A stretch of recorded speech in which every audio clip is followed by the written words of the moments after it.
Hi, my name is Samuel Odeke, gamer Ntinda Sniper. We started up gaming about 2 years ago in a multiplayer context. We'd meet up with a couple of friends, we'd meet up at our home.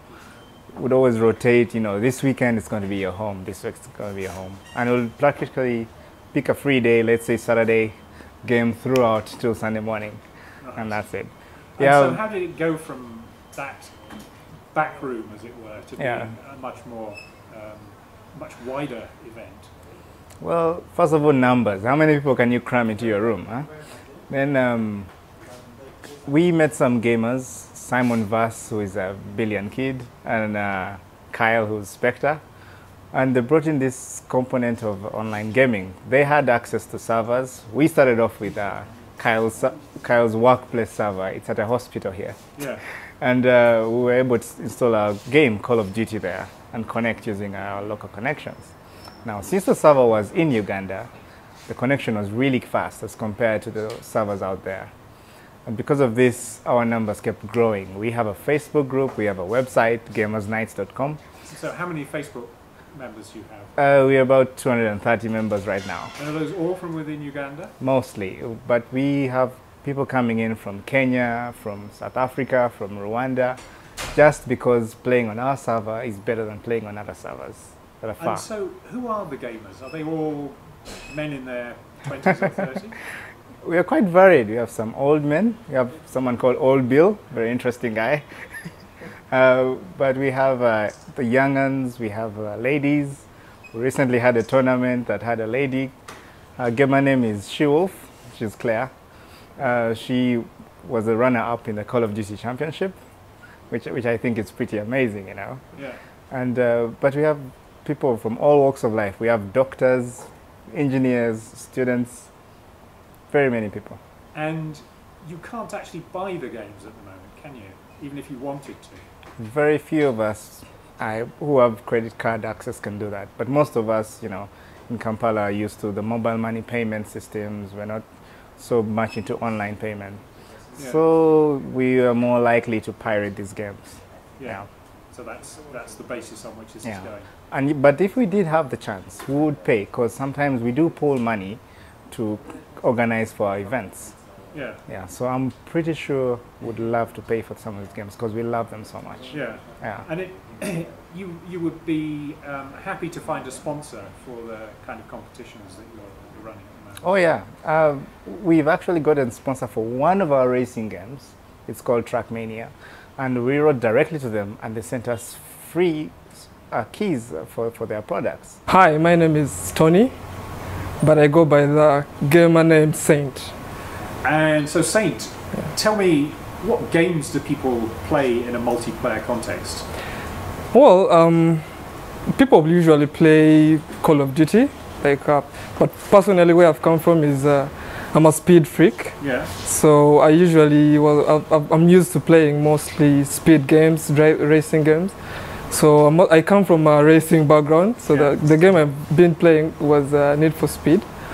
It's sort of a multiplayer game, although it only allows 4 players maximum. So you can only play up to 4 players. So usually I'm, either playing with a PC or alone. Until I discovered that we can have multiplayer games and you can have up to 50 people.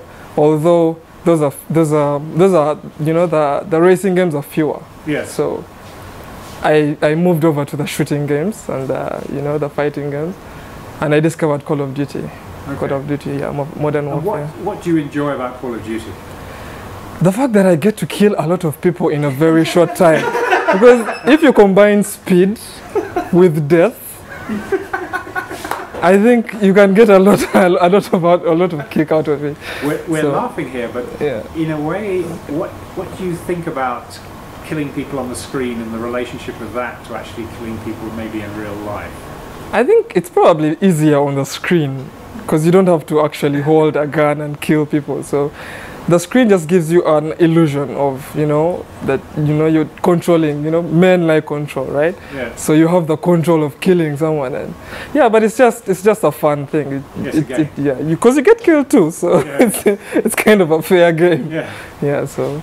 understand you've got a project here for localizing some of the games. Yes, there's a mapping project going on right now. We've sent out people and taken loads of pictures of Garden City, specifically in Kampala. It's a very big place, so we've taken those pictures and we've started digitizing them. So we're creating a map of the city and the area, so we can digitize it, make a local map for the game, integrate it with the game, and then play within that map. And I understand there's somebody who's also got a racing seat that they've made. Yeah, actually, there's a friend of ours who's called Daga. You'll probably see him in action soon. He built a rig, a racing rig that you know has pedals and clutches and so gears. It's a whole simulator. Exactly, yeah. And it actually works. Although it looks like crap because it has jerry cans and but then it actually works. It's an electrical machine. My name is Douglas Were. I love computer programming. I work for Access Mobile and a Hive Collab. I love games, computer games, and working with computer hardware, programming and computer hardware, basically. And you developed a computer steering wheel game, computer PC steering wheel game for gaming, for racing games. So in a way, it's like a kind of very basic simulator. Yes, very basic. Yes. Yes, I used. I based it on. It's very expensive to actually acquire a wheel, like here in Uganda, if you wanted to get one. Yeah. So I tried sending for some or getting someone to get me one, but I failed, and the prices are really high. So I decided to make my own, and to make it, I had to base it on basic material without having to purchase any hard material apart from a few electronics. So I initially started off my project by learning much more about electronics and computer programming, how you can interface hardware with software. So in other words, how you can get the physical wheel yes. to make the program respond. Yes. Yeah. So what I did, I got recycled material, because if you look at my wheel, I based using like jerry cans and old slippers and PVC pipe tubes, and then I designed a wheel. I based my wheel, I love Formula One, the game. So I designed the wheel in the exact structure of a Formula One wheel, especially the Mercedes wheel. And then I bought a few electronics like the buttons, potentiometers, the one that can communicate with the computer. So what games does it work with? All racing games. Okay. Yeah, if you love. So you simply plug it in. Yeah, you just plug it in using USB, and then you can play away.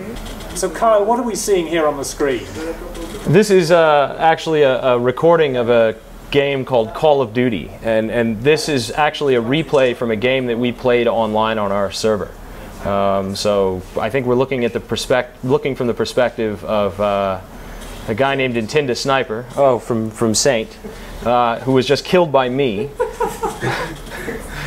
And in any case, yeah, so it's a replay of a game that we played online at some point. A lot of people might look at this and say this is kind of a lot of boys kind of playing war games. Why is gaming important in the context of Africa? I believe gaming has a lot of inherent social and economic benefits, and that it's a sustainable development ecosystem. I believe the best way to nurture that ecosystem is to inspire or encourage the arrival of the existing global games industry. And that requires solving two major challenges as far as I see it. That's regional connectivity, so that means the connections, the links between countries in Africa in terms of their network infrastructure, and also accessible online payment mechanisms, because right now there's just no way to get the software, the games. But with the recent success of digital distribution systems like Steam, that basically just means that we need to integrate mobile money with these online software distribution systems, and we can, once you have those two elements, the regional connectivity and the digital distribution systems and the ability for players to pay and buy the games, I think the existing global games industry will descend upon Africa, and all the sort of social and economic benefits that come along with gaming will arrive with it. And so, Kyle, why does gaming address the kind of challenges you were talking about? So as I mentioned before, the gaming industry really requires two pieces of infrastructure. There's two pieces of remaining infrastructure that need to be developed for them to sort of arrive in Africa, and one of them is regional connectivity.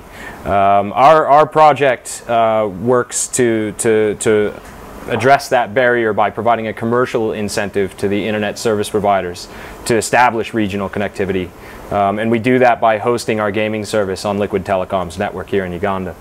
What I'm looking at here is a dashboard that's just sadly gone very red, but a dashboard of all the different internet service providers in many of the countries that Liquid Telecom's network can reach. So what we're attempting to see here is if they're green, that means we know we have an efficient route to that country and that internet service provider.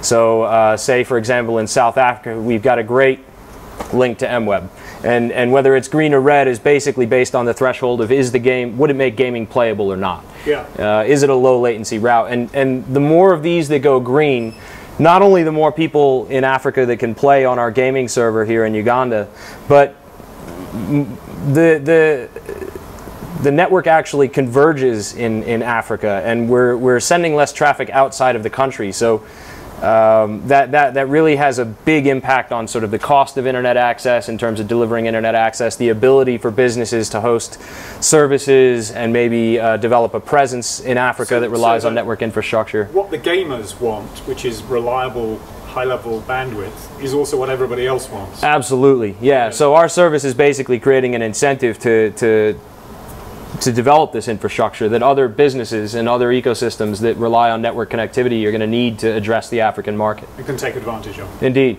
yeah.